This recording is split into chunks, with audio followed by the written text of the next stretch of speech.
¿Cómo leemos este recorte, Claudia? ¿Es un mal necesario? ¿Es un sacrificio necesario? Mira, es un sacrificio que se tenía que hacer, pero por lógica. Es decir, si tus ingresos bajan por la crisis petrolera, si hay un proceso importante de ajuste en la perspectiva que tenía, seguimos siendo una economía, lamentablemente, con todo y reformas que ya se ha diluido el efecto, como tú lo mencionas, seguimos siendo una economía petrolizada, ligada a Estados Unidos, ligada a las remesas, y no logramos, que creo que esa es la gran reflexión, no logramos darle vuelta a estas grandes decisiones que no solo tienen que ver con la reforma, sino permitir que el país en términos de infraestructura siga creciendo de una manera en la cual vayamos quitándole peso a estos grandes temas que al menos los que somos hijos de la crisis, me refiero a los que se perdió claro. El desarrollo estabilizador, se perdió en tanto tiempo, Luis, ese no logramos como dejar de volver al mismo punto, regresar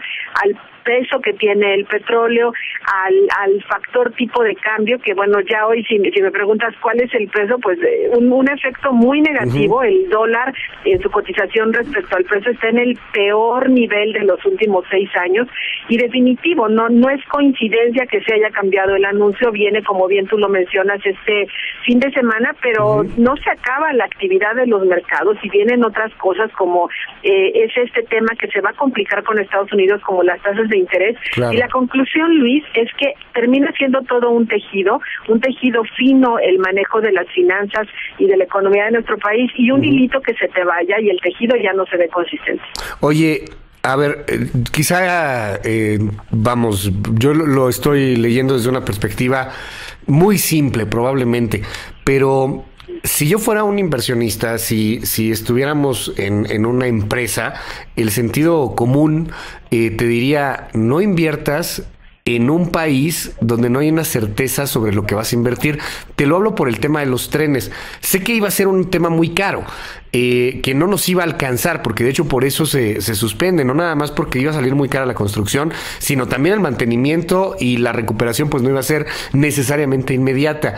Pero ¿cómo crees que quedamos ante la comunidad internacional de negocios? Por ejemplo, bueno, no quiero ni pensar lo que están en estos momentos diciendo los de China, pero pues la gente que quería meterle dinero al país o que quiere meterle dinero al país ve estas cosas y no se queda pues un tanto desconfiada, Claudia. Sí, desde luego es una mala señal. Estás hablando o estás vendiendo al mundo que estás queriendo tener un proceso de apertura distinto.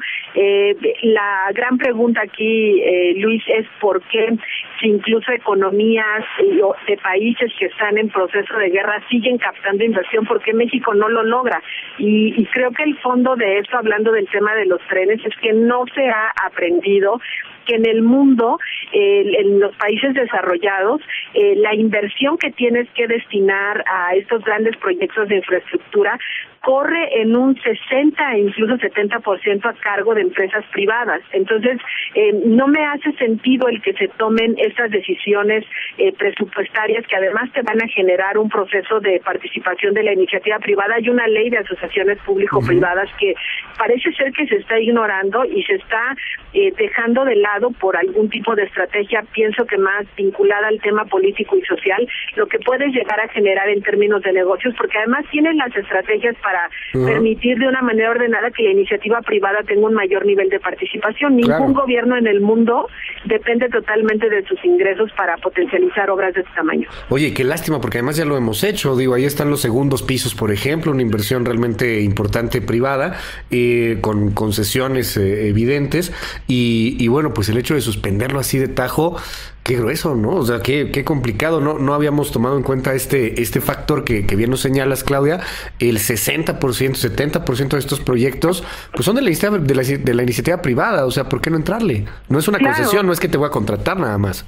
Claro, es un proyecto muy interesante que sí se vio desde administraciones anteriores. Las últimas dos fue de lo último que salió ya en la administración previa, pero parece ser que el fondo de este asunto también, Luis, es que se hicieron las cosas al vapor, no se tomaron en cuenta, había un interés importante de políticamente dar la señal de que el proceso de apertura se tendría que dar rápido con reformas una tras otra, y lo que no se midió fue justo eso, es decir, cómo puedes hacer un proceso teniendo el consenso de los partidos, la mayoría y una serie de cosas. No se midió bien lo que las grandes empresas en el mundo, que incluso, insisto, van a países con procesos de guerra y que aún así captan inversión, pues no se creó el marco perfecto para todo esto. Creo que es un proceso de inexperiencia, es una muy mala señal, y aquellos que incluso me tocó participar en un foro las últimas semanas del 2014, veían, bueno, está bien, no importa si el petróleo va cayendo cuando estaba en 70, nuestro piso son $35, $40 y seguirá siendo negocio para nosotros, porque las inversiones son de 10, 15, 20 años, o sea, no es algo coyuntural, y creo que es esta falta de lectura y comunicación por más un interés político que se está ignorando, y diría que qué mal, veremos mucha inestabilidad en los mercados, y para quienes hacen negocios, pues todo esto es parte de la historia, insisto, y estaremos viendo a ver de qué forma la iniciativa privada logra ajustarse a estos tiempos que se han tornado más difíciles e inciertos de lo que se esperaba. Pues mi querida Claudia Holguín, ¿cómo te seguimos en Twitter? @Claudia Holguín MX. Gracias, te agradezco muchísimo este análisis y estamos en comunicación, si me permites, Claudia. Desde luego, Luis, buenas tardes. Muy buenas tardes.